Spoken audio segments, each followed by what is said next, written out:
unë mendoj se alfa dhe omega e çdo suksesi apo dështimi qeveritar është zoti Albin Kurti, të tjerët janë varësit e tij. Dhe unë konsideroj që ne jemi në një situatë më delikate që kemi qenë ndonjëherë që nga viti 1999, dhe Kosova është duke u ballafaquar me disa situata konsekuencat e të cilave do t'i shohim besoj shumë shpejt gjatë këtij viti, për shkak të keqeverisjes që kemi bërë kryesisht gjatë këtyre 4 viteve, mirë po edhe në të kaluarën. Pikë së pari, për shkak një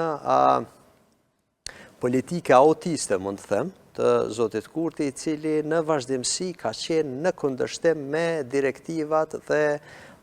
rekomandimet e ndërkombëtarëve. Kur flas për ndërkombëtarët, se ndërkombëtarët është një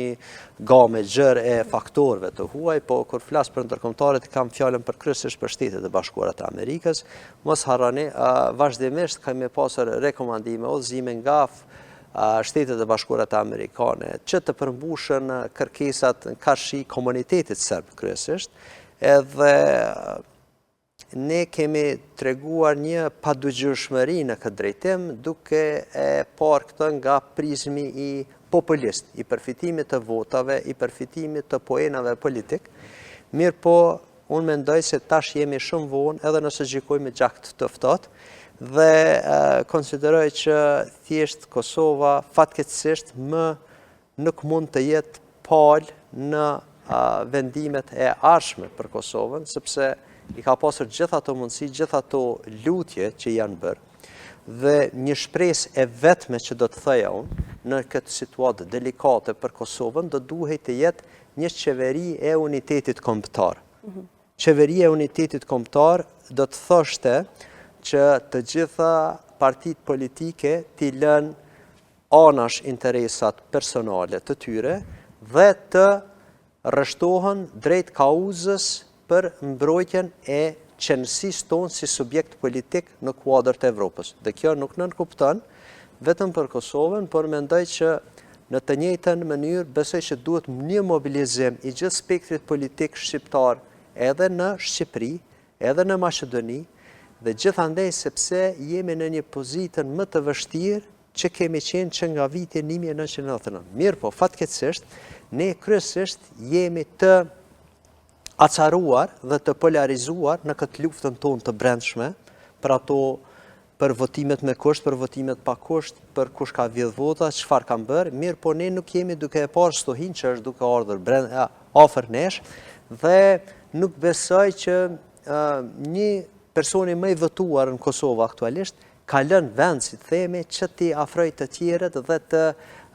ndërtoj një kauzë të përbashkët me gjithë të tjerët, mi thonë, okej, t'i lemi gjithë anash interesat tona dhe të fokusohemi te interesi kombëtar. Nuk e përfaqëson kërkosh interesin kombëtar si vetëm ose duke i subordinuar atij, por duhet bërë kompromise dhe këtë fatkeqësisht nuk jemi duke e parë. Në momentin që jemi aktualisht me gjithë këto politikat e cilat po ndryshojnë botën me vendimin e Trump, një ditë pa qeveri në Kosovë, çfarë do të thotë? Një ditë e vetme e humbur. Shikoni, me qeveri ose pa qeveri, unë po e them, jemi në një situatë jashtëzakonisht delikate, sepse kemi rrezikuar shumë dhe nuk kemi vepruar për as edhe një moment si pas rekomandimeve ndërkombëtare. Probleme ju e dëgjuat edhe zotin Lavrov, cili tha që filloi me tërheq paralele mes Kosovës dhe rajoneve të pushtuara të Ukrainës. Dhe më thonë, mos harroni, në aspektin global, përpos konfliktit në luftës në Ukrainë, luftës në lindjen e mesme, çështje tjetër në pritje, që është problem, është edhe Kosova. Mos harroni, vazhdimisht kemi qenë të poshtuar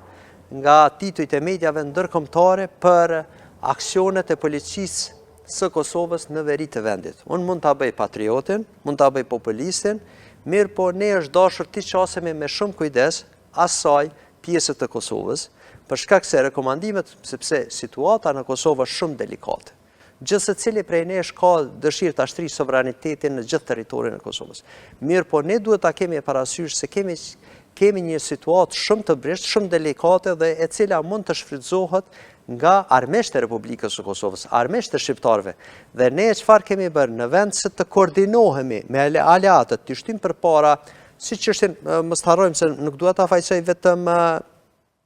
qeverinë e vendosjes, mirë po edhe qeveritë paraprake, kanë eskivuar nga zgjidhja e obligimeve ndërkombëtare, siç ka qenë çështja e demarkacionit përpara, pastaj çështja edhe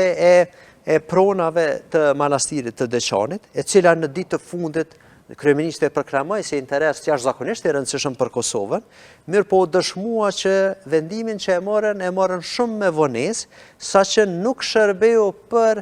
antarësimin e Kosovës në Këshill të Evropës. Përkundrazisht, fundimi morëm edhe një lajm nga Këshilli i Evropës, i cili nuk i mundsoi avancimin e statutit të Kosovës në kuadër të Këshillit të Evropës, pra ka indikacione gjithandej që jemi duke qëndruar në këmbë të qelçta si subjekt politik, i cili megjithatë ka qenë mjaft i brisht dhe tash brishtësia është veç sa duke u rritur. Pra, në rastin, para se me ardhë, sepse jemi në riformësim të rendit të ri botror, jemi të qarë, do më thonë,